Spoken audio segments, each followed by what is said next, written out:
to go through section 2 first. So let's just start with that.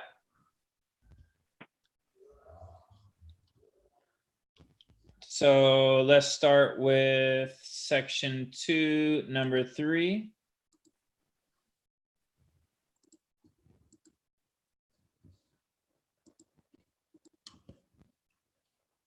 You know what? Let's total it up before we do that. So 39 and 43. So 32. So we're starting at 640 on the verbal right now. Is that good or bad? Good, no? Yeah, I think it's very strong. I mean, it needs to get higher, but it's good. It's a good starting point. And this was the 3/21, 2018.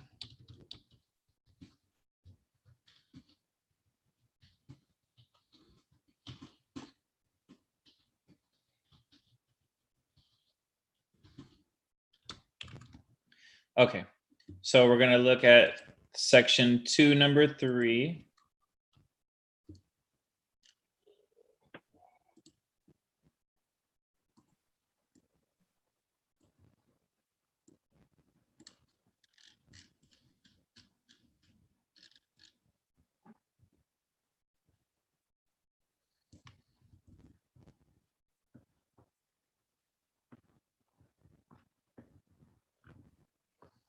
Okay, so if they say we need to set up the paragraph that follows, that's the excuse for the main idea.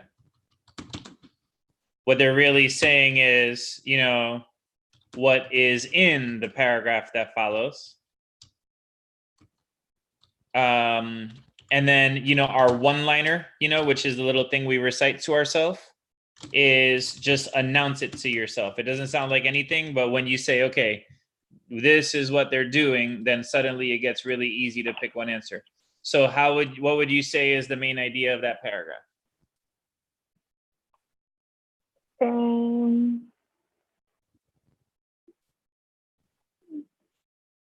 That he used sugar to make like different details and yeah, like different pieces. Battery low. Please start now. Explain it to me again. I wasn't understanding well. That like he used grains of sugar to make different art pieces. Let's see. He applied grains of sugar. Each portrait took 2 weeks. This is how he did it.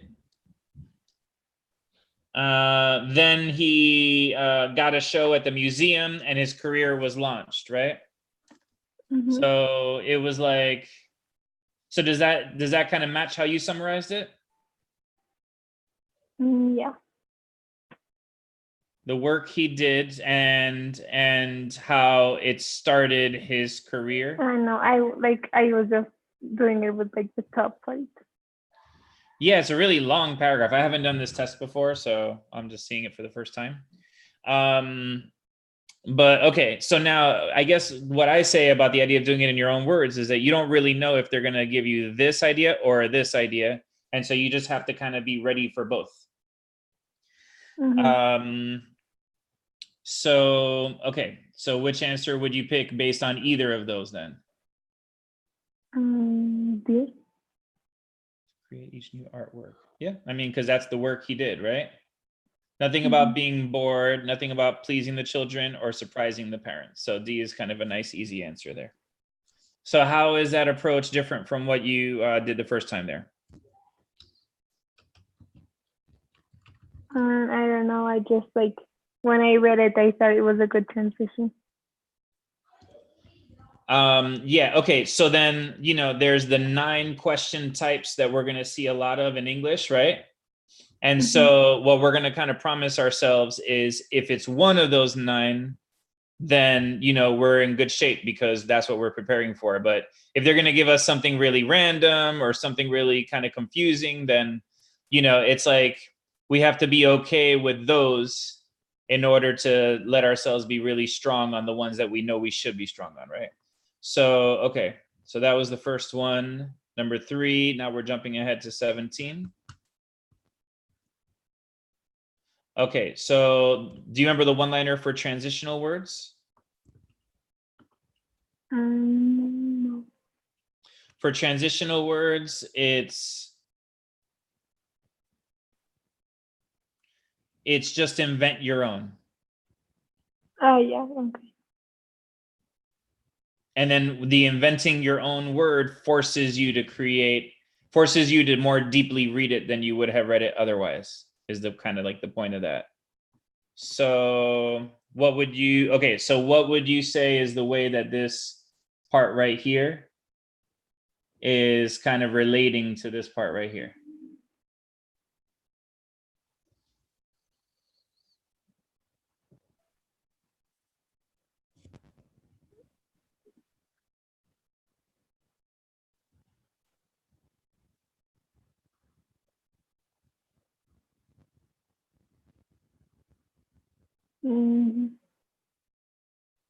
Like additionally.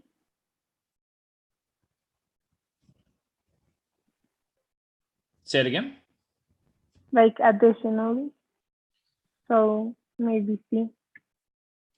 So additionally, in the sense that like the point that they're creating just kind of continues, right? Like they're employing a wide variety of workers, and those works are staying within the community. Now, by the way, so C is the right answer here, but how does that relate to the main idea of the passage? Wait, let me read over it because I forgot.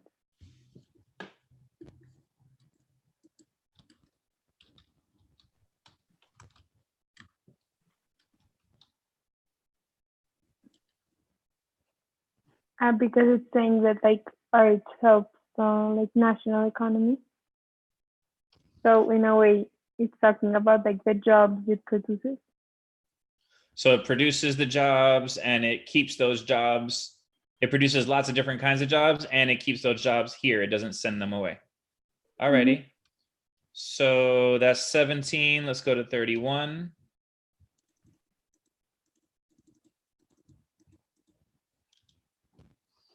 Do you know the definition for when to use a colon right now? Yeah, like to connect two different sentences, like to make two different sentences part of the same one. That is the semicolon. Yeah. Colon is like such as. Hold on a second. What is that? I finally took my treasure box. Whoa, cool. Maybe it's worth $1 million. Small treasure box. Uh-huh. I put that inside my treasure box, and I found this inside. Nice. Good job. Alrighty. So the semicolon is for the two independent clauses, and then the colon you said was what? Like such as, like when it's gonna give a list.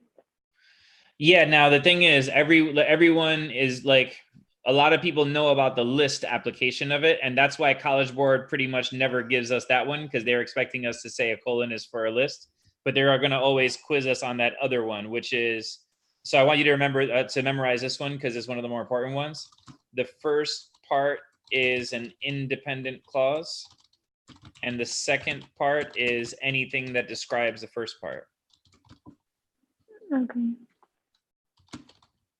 So that's the definition of when to use a colon. And then, the good thing about special punctuation is that it's very cut and dry. Like it either fits this definition or it doesn't. So you want to judge the special punctuation answer choices first.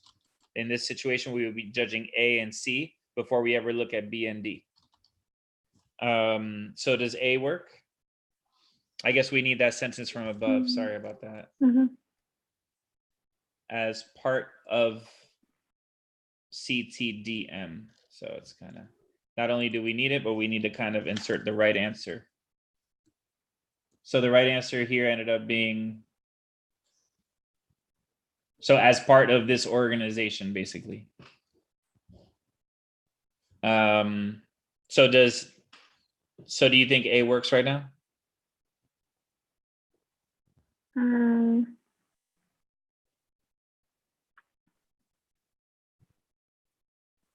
Yeah, maybe.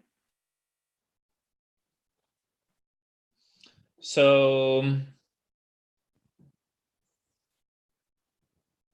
Yeah, I think it works.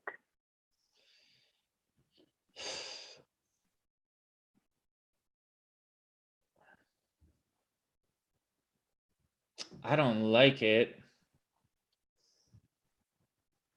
I don't like it, and I don't like any of the other answer choices. So I'm wondering if this one has a typo. This is one of the stolen tests, like from Asia, I think, to be honest.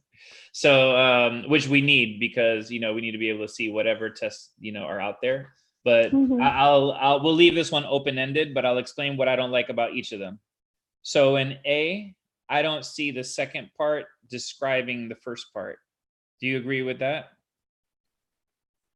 Yeah, kind like, but in a way it does, saying like which are the drug interactions. Well, because it's saying that the pharmacists are going to make recommendations and physicians are going to choose whether to modify. So pharmacists and physicians are two different people. So I have a hard time feeling like the second part is describing the first part because it's talking about two different people. So how can it, right? My problem with B, and tell me if you already knew this, is that it's called a run-on sentence. You know what the run-on is? Yeah, that it's like two independent clauses, like it's too long of a sentence. The way you were saying it at first is what I like. Two independent clauses with just a comma between. So I can never say John went to the mall, comma, he bought shoes. Like, I had to say John went to the mall, semicolon, he bought shoes, or John went to the mall, comma, and. So it's for the two independents, it's the semicolon or the comma conjunction. C, I just have a problem with this. This part is just terrible grammar, right? So that's bad. And then same thing here. So, because that's not going to be an independent clause. So there's something wrong with this question. Let me see what the answer key said about this one, 31. Come on. I feel like maybe they typed a semicolon when they typed this up instead of the colon. Oh, I can't. Just wait a little while. Alrighty, so that's 31.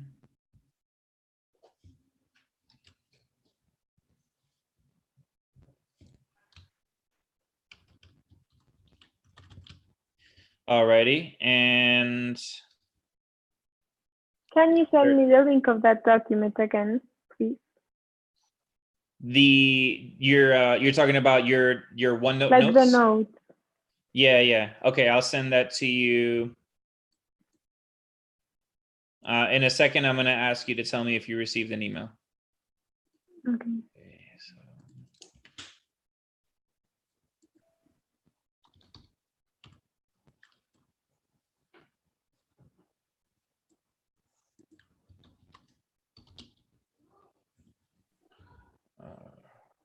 I meant to pause my screen, sorry.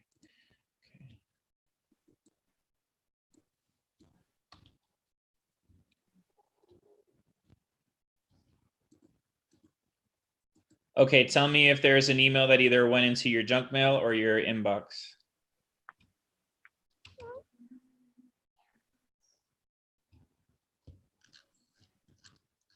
No, not yet. Okay, maybe we'll check like in a minute or two, see if it delayed. So we're going to question 35 right now. The writer wants to include a detail that supports the claim in the first part of the sentence. So once again, you're going to have a lot of success on this type of question just by saying to yourself, this is the excuse for the main idea. And then the one-liner for that is announce it. So what is the main idea here that we need to announce?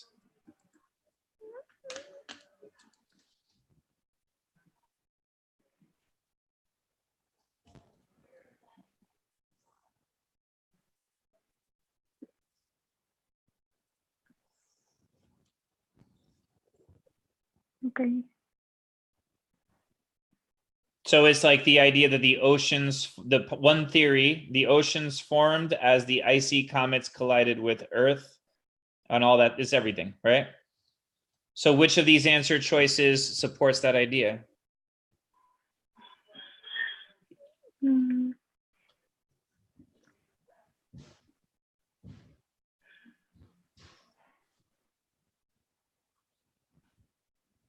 D. Whether Earth had water when it was formed or it acquired water later is debated. You said D for dog, right? So tell me in your words, what is the theory that they gave us in the first part of the sentence?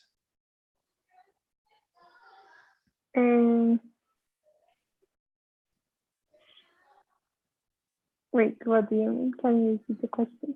Well, like a lot of times when we're reading something, we feel like we're understanding it, but like unless we're able to say in our own words what they're saying. So I'm purposely not looking at the sentence, and I'll tell you that it's talking about the idea that a comet that was frozen crashed on Earth many years ago. And that's what they're talking about, right? So which answer choice would say that there's a comet that was frozen that crashed into Earth many years ago?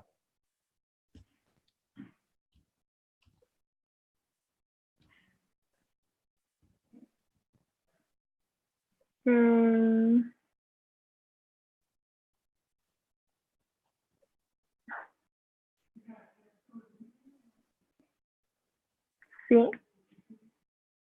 A barrage of comets left craters still visible. So No. now tell me, a lot of my students, I don't know if this describes you as well, have a hard time picking A because it's not in the same place as the rest of the answers. Do you feel like that happens to you or no? Yeah, something. Yeah, because it's all the way over here and the other answers are there. But in what way does A agree with it all?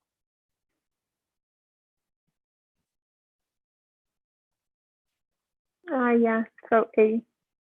Yeah, because they're saying frozen water from a comet, and the evidence of that was found on Earth, right? Yeah. So, and that's a common thing I talk about a lot, just like the difficulty of picking no change.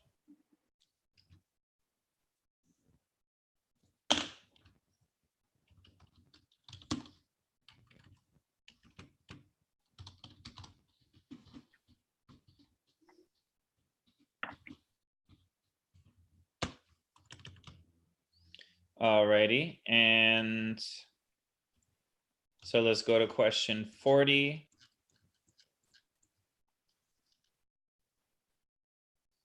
And okay, so we said we're going to judge the special punctuation first.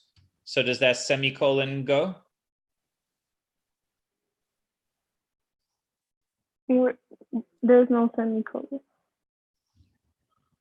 For 40? And the answer choices, okay. And the semicolon, maybe. So what's our definition for the semicolon again? No, it can't go. So wait, no, on the semicolon, no, yes, it can go because it's two independent clauses. Semicolon is for two independent clauses. Okay, so does that work or no?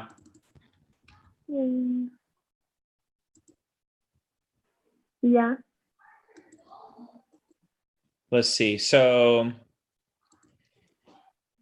up to 1.5% of the mineral can consist of water, semicolon, while vast amounts of water may exist within Earth despite the high temperatures and heat in the transition zone. No, the while damages it. The while ruins it, exactly.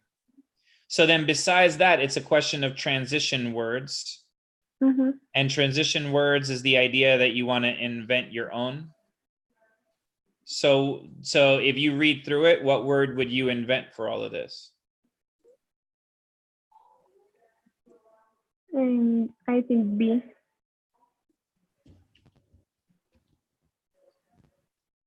Therefore, up to 5% of mineral consists of water. Okay, I'm reading it to myself. A. Oh my gosh. No, none of them are correct. None of them? My cat just knocked down the same cup, but this time there was nothing in it. Goodness. Okay, up to 1.5% of the mineral can consist of water. Therefore, vast amounts of water may exist within the earth, despite the high temperatures in the transition zone. I like therefore, but I also like so. What's the difference between B and D right there? That D is like a cause and effect. D is a what? Like cause and effect. Isn't therefore also cause and effect though? Yeah. And now what's, okay, besides the difference of the words, there's one more difference between B and D. The comma. The comma. Do we want that comma or no? Yes. Now, now I just told it to you before, so I don't really fully expect you to remember it, but what are the two ways to join two independent clauses? With a comma and that transition word. Yeah, a comma and a conjunction. So then, okay. So D. For boy or for dog? Dog. Okay. It's, you know, with your AirPods, the B and the D sound exactly the same. So we need to call Apple and tell them. So okay, yeah. So then the problem with this one is that this one is a comma, conjunction, and then a comma again, right? Comma, conjunction, comma. But we just want comma, conjunction. Okay. Okay. So that's that.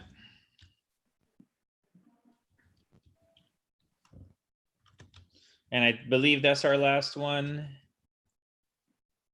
in there. Okay, so now we're going to reading question 2. And I've never seen this one before, so you're going to see me really work here. And I actually haven't read the passage, but you know what? That's the funny that you see, because you know I'm really big on the whole theory of the idea of reading it sort of really fast and carelessly in the beginning, right? So one of the ways that I developed that theory is because you know, when I there's been years where I'll have like 11 students in a row. So there's no way I could ever prepare for every session. Like I have to get to the tutoring session and just jump right in and just be like, all right, what's going on? Like without any real homework being done, you know? And I noticed after doing a lot of that a lot of the times I would perform better in those situations than I would if I really prepared.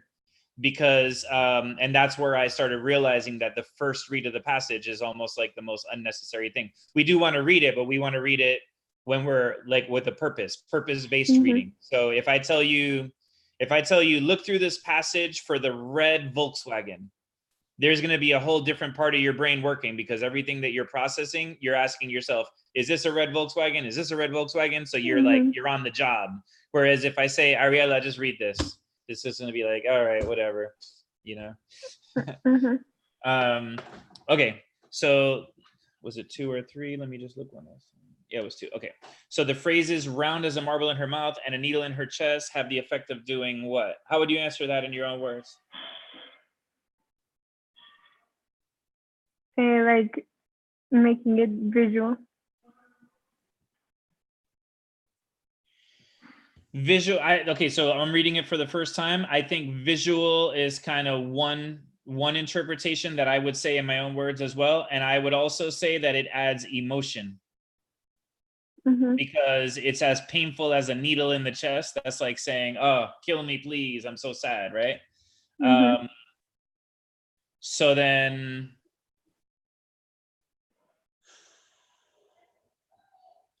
so now what's the main idea of the beginning part of the passage? Like what's really going on in there? That she moved, like she's moving. And what's the effect of the move? The what? What's the effect of the move? Is she excited? Is she scared? Like what's going on? Like she's like adventurous. It's like an adventure. It's like a positive thing. Yeah. I'm looking through it for the first time. Like I told you, my eyes went straight to this line right here. But Hattie did not see a promised land in this tumult. It was, she thought, only Atlanta on a larger scale, she could manage it. So yeah, kind of like a slight challenge, but not so bad, right? And then looking at the quote again, her skirt hemmed with Georgia mud, the dream of Philadelphia, round as a marble in her mouth, and the fear of a needle in her chest. And that was Hattie that we were talking about. So, okay, which answer choices can we get rid of?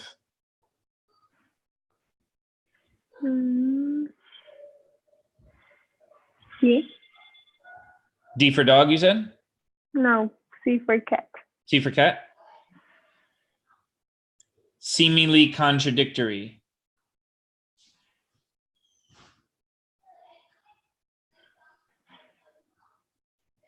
Yeah, I don't see the reconciliation. I see the contradiction more than the reconciliation, right? All right, what other one can we get rid of?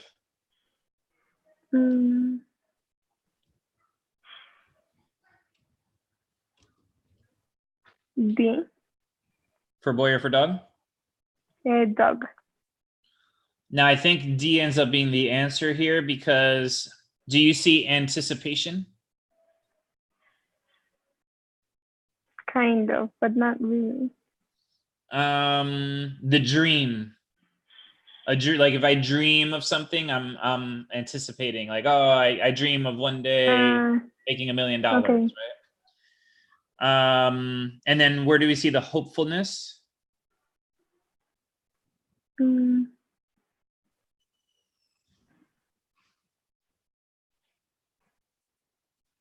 Maybe the dream again, right? Yeah. And what about dread? Like the needle in her chest. Yeah, exactly. So the point of that is like the SAT is so robotic. Like if they say hopefulness and dread, it'll be like, you know, the dream and the needle in the chest. It's always like that. Like if you find yourself thinking too much on these, then we're doing it wrong. It should always be easier than that, you know?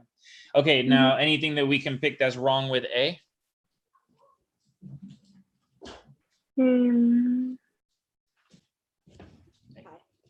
Like it doesn't show an intense emotion. A needle in the chest might be intense, but do you know what the word fleeting means? No. Fleeting is like when something is like when you're losing something or something's like running away. So this thing is fleeting. It's like I'm trying to hold on to something, but it's slipping through my fingers kind of. So I would say that might be the biggest part of it. And then what's wrong with B for boy? That's not like underscoring. Well, underscoring means like dramatizing. I'm okay with that. Anything else we don't like about it?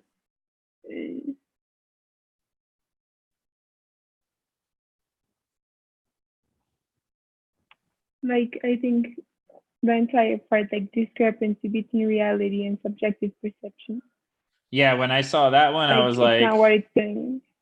When I saw reality and subjective perception, I was like, crap, I better read this passage fast because that makes it look like really tough. Okay, so that's number 2.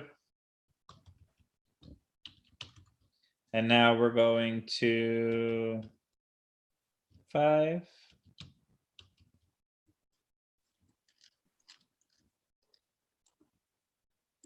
Which choice describes Hattie's attitude upon first arriving in Philadelphia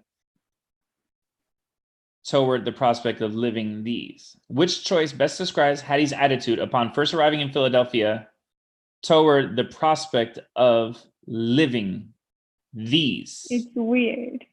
Yeah. Something's wrong with this one. Okay.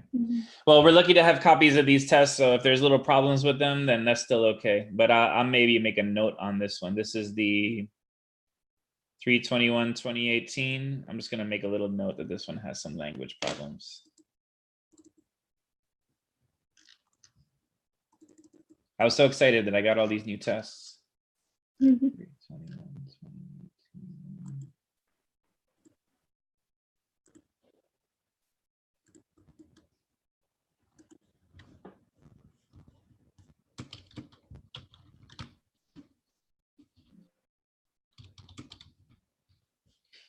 Yeah, a lot of these were kind of taken in China, so maybe from people whose English is not totally perfect.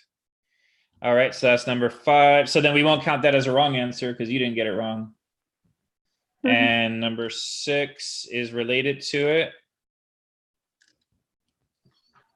Okay, so we won't count that one either. And number 19.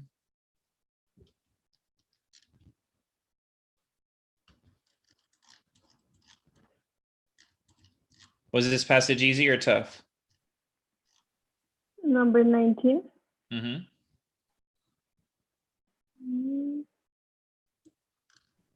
No, impossible. It was really tough. But I hate the ones that are like comparing. Okay, so quick question. Do you always read this part? No.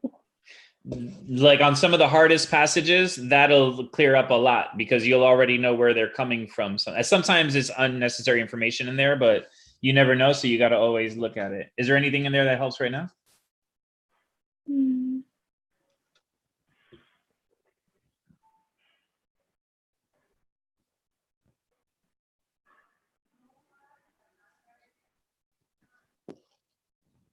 Yeah, I think that like the last sentence is useful. Yeah. Understanding the passages. Yeah, that was the one that stood out to me as well. So Tilak would most likely respond to Macaulay's claim that the British are maintaining stability in India by asserting. Okay, so this question, it'll be a little comforting to just kind of know that we have an approach to this, that we call this the question that has lots of moving parts. So like, in other words, you got to kind of figure out what the first claim is in order to then look in the second passage and figure out what the answer would be to that claim. So Macaulay has the claim that the British are maintaining stability in India. So where does Macaulay say that?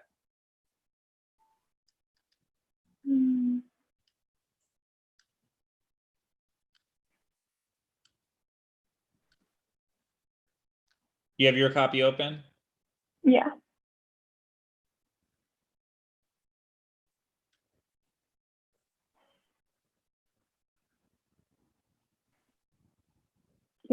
Here, when it's like line 17. We have established order where we found confusion. Okay.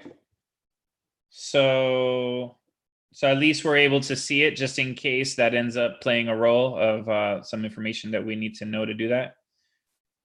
So, okay, so then what does the second guy say about the claim that Britain is providing order?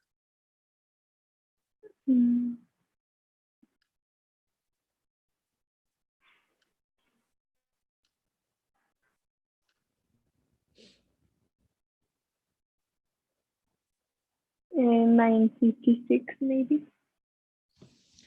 Because right before that, it agrees with the order bit. We were prevented from going at each other's throats so that a foreigner might go at the throat of all of us. Maybe the quote right before that. So then in our own words, I'll say like what he claims is that it was like one danger that was replaced by another.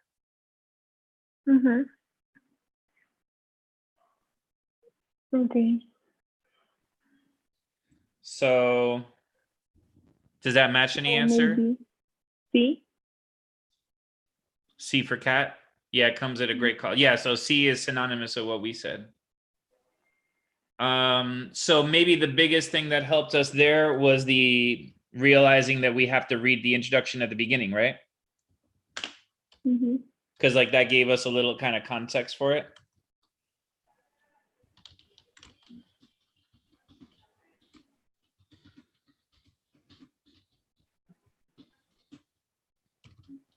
At least we have something sort of measurable that we can take out of that question. So number 19, number 21.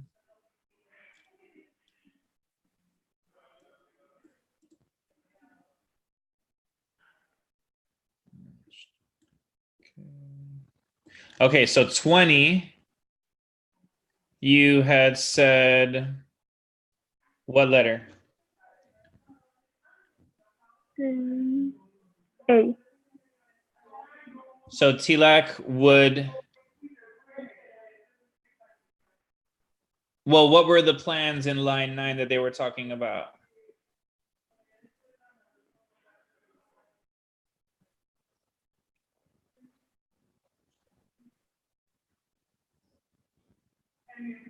Yeah, like the plans that the British had. What was line 9 saying about those plans?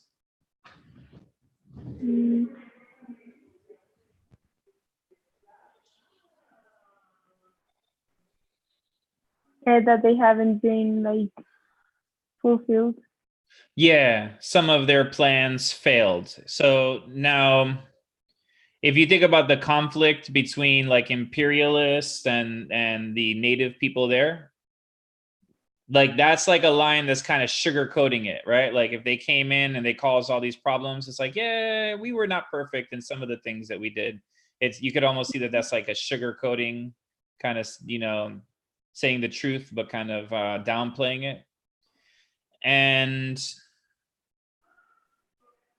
let's see what I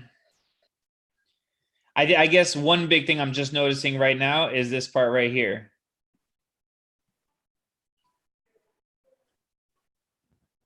That line 9 says those plans were very well intentioned, because we got to really look at this closely to know where in the other passage they talk about that, right? So see if, can you tell me if you find anywhere in the second passage where they kind of address the idea that those plans were well intentioned?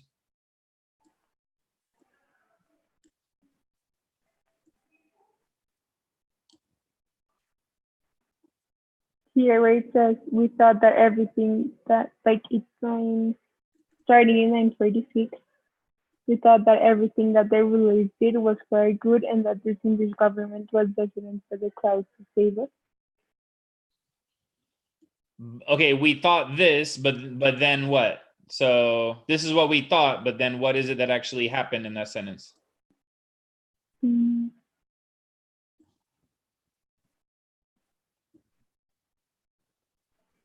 That they were like invaded. We thought that everything was for our good. We felt Like happy it's for a like, time, but soon it came to light that they were really there to like abuse us, right? So they said it was well intentioned, and so now in my words, I would say Tilak just totally disagrees. He disagrees about the idea that it was well intentioned, right? Now there's a chance we may have to look again, because maybe there's a place where he says it more literally. So maybe after we glance at the answer choices, we'll see if one matches perfectly or not. Well, okay. So he would reject it, arguing that the plans were more self-serving than noble. Okay, so when you get to that evidence question, you got to always restate it. So the plans were more self-serving and not noble. Is that what they're saying? Okay, so you're saying it's, well, are you saying it's 46 or no?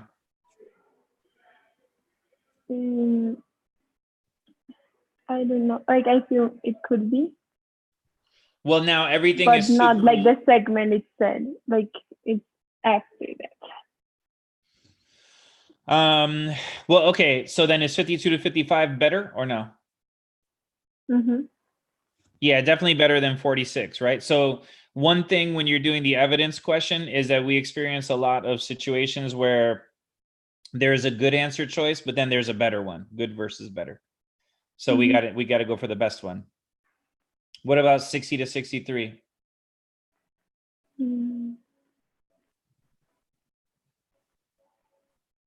It could also be that. Is that one better or worse than B? I think it's better. Yeah, it gets better and better every time we go. So maybe 74 to 79 will be the best. Let's see. What about that one?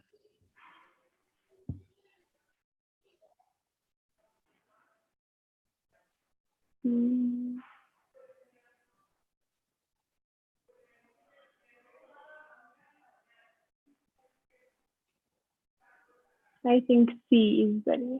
Yeah, and then the way to really, really know it for sure is the verbs. Like, if you look at that one, it's like, we are clerks, and the government is ruling over us by keeping us in ignorance. So the focus is on the kind of on their participating in their own problems, right? Mhm. So interesting passages, even though some of the questions were misspelled. So we have 20, and then after 21, going to 25.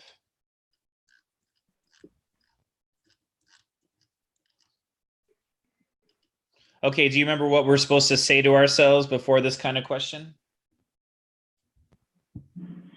And like we invented, like we put in. So you're going to invent, but then first you want to get like the main idea in that area, the momentary main idea. So you have the passage vocab, you want the momentary main idea, and then you want to invent your own word to substitute for the given word. So what was the momentary main idea around line 34 of that passage?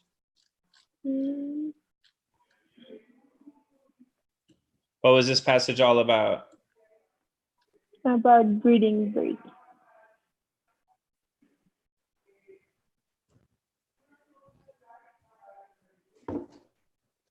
I think like it could help.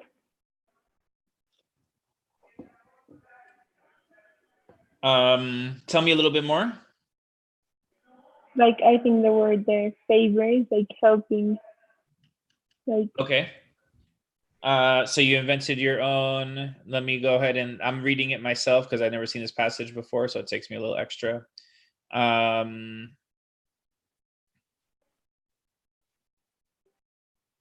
Okay, so the authors begin by unfolding a new map using data compiled by BirdLife. They show that the distribution of the breeding overlaps strikingly with that of brood parasites. This overlap need not reflect a causal relationship. The same unpredictable environments that favor cooperation, help cooperation, I like it, could also favor alternative breeding strategies such as parasitism. So what answer would you pick based on that? A. Yeah, facilitate. Facilitate means help. It's like a professional word that basically means to help, to make something more possible. Alrighty. And so we just did 25, and now we're going to 27.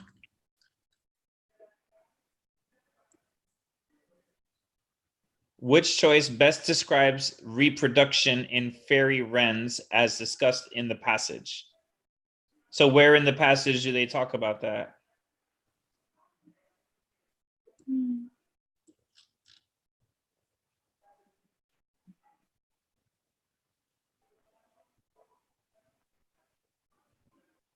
In the like since line 31. 41? Mm-hmm.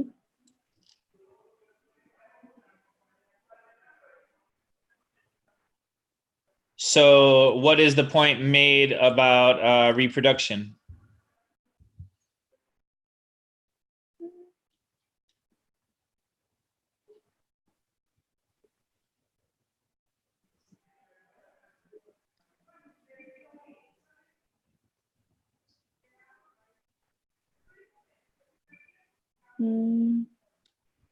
That they're like fly in large groups.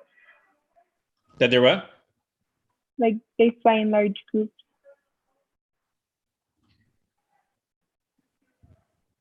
But they have low like reproduction rates. Yeah, they have the low reproduction rates. The bronze, what do they mean right here? The bronze cuckoos should benefit from targeting larger groups of fairy wrens. Who are the cuckoos?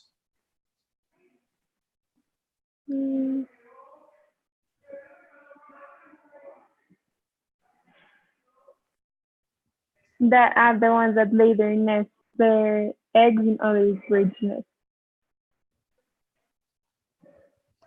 So, okay, so then the cooperation that they're talking about is between different species? Mm-hmm. Wow, that's pretty crazy, actually. Yes. So I think it's B, actually. Fairy wrens tend to produce, which they have few offspring, which is the thing that makes them good helpers, right? Mm-hmm. Yep, that's good. Okay.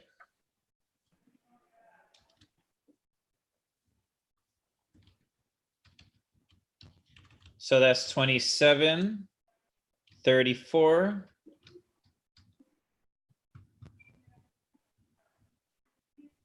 It's interesting because this test has these language issues, but it's still a really great test to have our eyes on.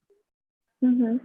Because 99% of it is good. The passage implies that just before people enter it. Okay, now you got 33 right. What answer did you say? B.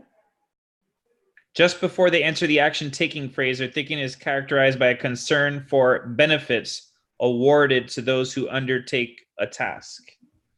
So I'm just going to put that right next to the question.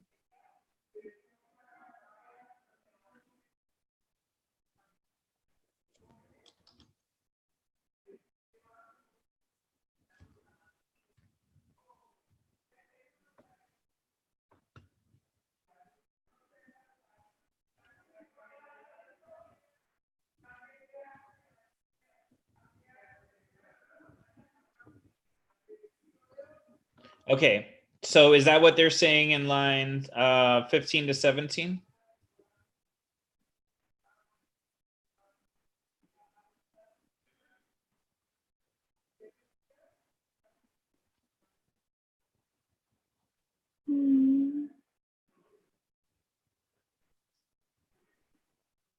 Not really. Okay, 19 to 22?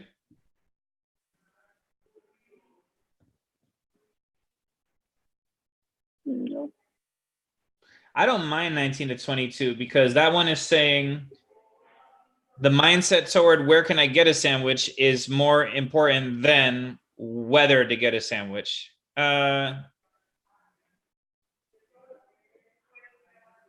So where can I get a sandwich is kind of the idea of like, I want one, right? Like I'm like, if I eat it, I'm going to be satisfied. Mm-hmm. Whereas whether to get a sandwich is kind of the decision of, is it the right thing to do?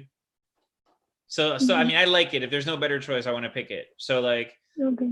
you know what I mean? Like we can benefit from it Yeah. versus whether it's a good decision. Okay, 25 to 27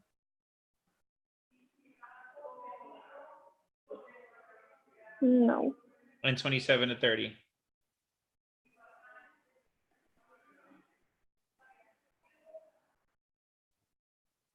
No, I think B.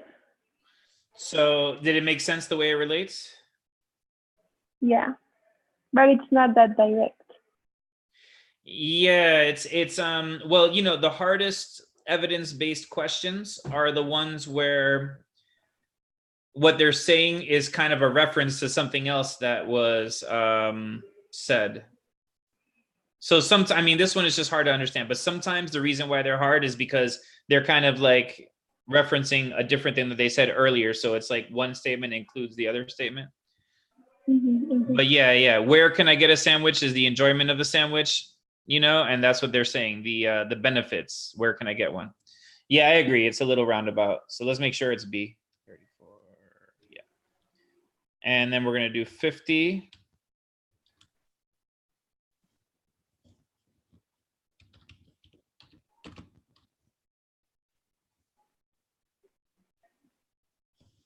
Clicked on the wrong one. Okay, 50.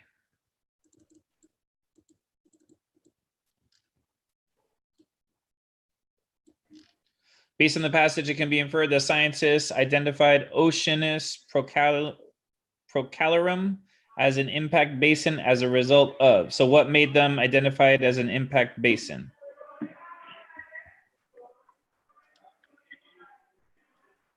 Mm.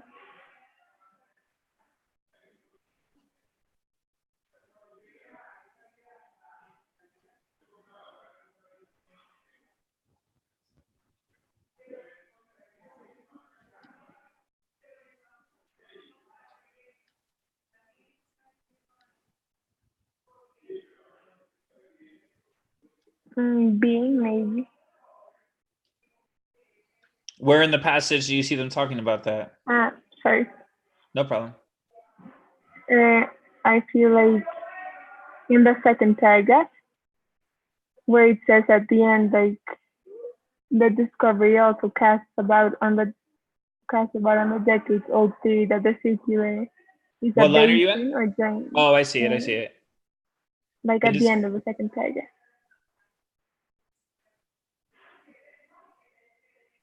Because at the end it says like we don't expect a basin to have corners. So then, according to that, what was the reason the scientists originally thought it was one? Because of like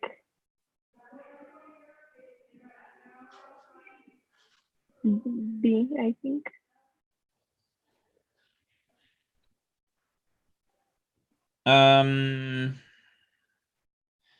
I don't feel like we're in the right quote because, I mean, does it really look like a home run right now? Right? It's kind of a little. Yeah. True. Yes, maybe. I mean, it took me embarrassingly long to kind of realize that when it feels that way, it's because we didn't hit the quote that they want us to hit yet. So let's take our time. You know, that's one thing I don't know how you feel about timing right now. Are you feeling like you struggle with timing? Yeah. Yeah. Okay. So now when you did this one, were you reading it really fast in the beginning, like we talk about? Yeah, and I was already like tired because it was the last one. Well, no, but what I'm saying is when you first hit a passage, are you just like kind of reading it very generally? Yeah. You feel like that's helping you a little? Yeah, I feel it's good because like I'm focusing on just the question itself. Nice. Like when I read over it. Yeah, exactly. So okay, so then let's take our time because I think you're gonna notice. I mean, you got to time yourself so you really know. Yeah, whenever you have a chance to time your homework. But I think it'll benefit you so much on timing that now when you do have to take a little longer on a question, it'll be okay to do that, you know.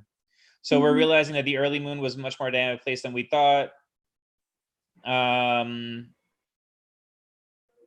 The discovery also cast doubt on the decades-old theory that it is a basin or giant crater that was created when a large asteroid slammed into the moon. I just feel like maybe it's just a different area. I'm just going to look through the passage a little more. Scientists discovered a rectangle thought to be remnants of geological plumbing system that spilled lava across the moon 3.5 billion years ago. The features are similar to rift valleys on Earth, regions where the crust is cooling, contracting, ripping apart. Right there, it says the reason for the original theory was what?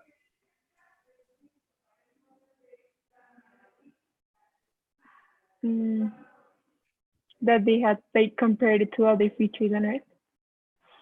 It looked like things we know on Earth, right? And so the answer is B, but for a different reason. So, I mean, so then it's not so much the answer, it's how we feel about the answer. Did you notice how much easier that was? Yeah. And that's what we're here to do. We're not just here to get it right. We're here to feel good about it. Because if we don't feel good about it, then by the time we get to section 4, we're just going to be dead, right? Okay, good. So that's 50. So it's like by another quote. Yeah. And I mean, little by little, you know, you're viewing it more as almost like you're viewing it like you're one of the teachers. Like, oh, if I wrote this test, I saw this quote and then I'm going to write a question about it. And you're kind of seeing like, not just the question, but what the test writers were trying to do when they wrote the question. So, you know, you could see how that's going to help you. It's like a more mature, insightful approach that makes you just feel more comfortable with what you're doing. Okay. So when are you tutoring next? Tomorrow. Nice. Do you have time for homework between now and tomorrow? Maybe. Is it early? Are you tutoring early tomorrow or late? Yeah, no, at 12. At noon? Yeah. Oh, okay. So then no homework for tomorrow. I'll just work on some worksheets with you. Okay, and can you send me the notes that I didn't receive your email? Can you look in your spam real quick? Yeah, I looked, but it's You not did? there. Okay, let me do that now because I'll forget if I don't do it.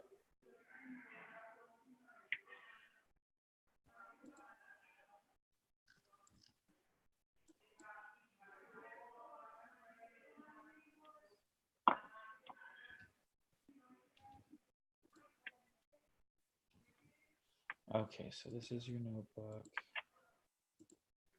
Alrighty, so I'll take a little while to email this to you. And Actually, I think I can find it. yeah, okay. All right, well, I'll send it to you just in case. At least you have it Okay. in 2 places. Alrighty? Okay, that's it. All Thank you. right. You're welcome. Good job. See you tomorrow. See you Bye. tomorrow. Okay, bye.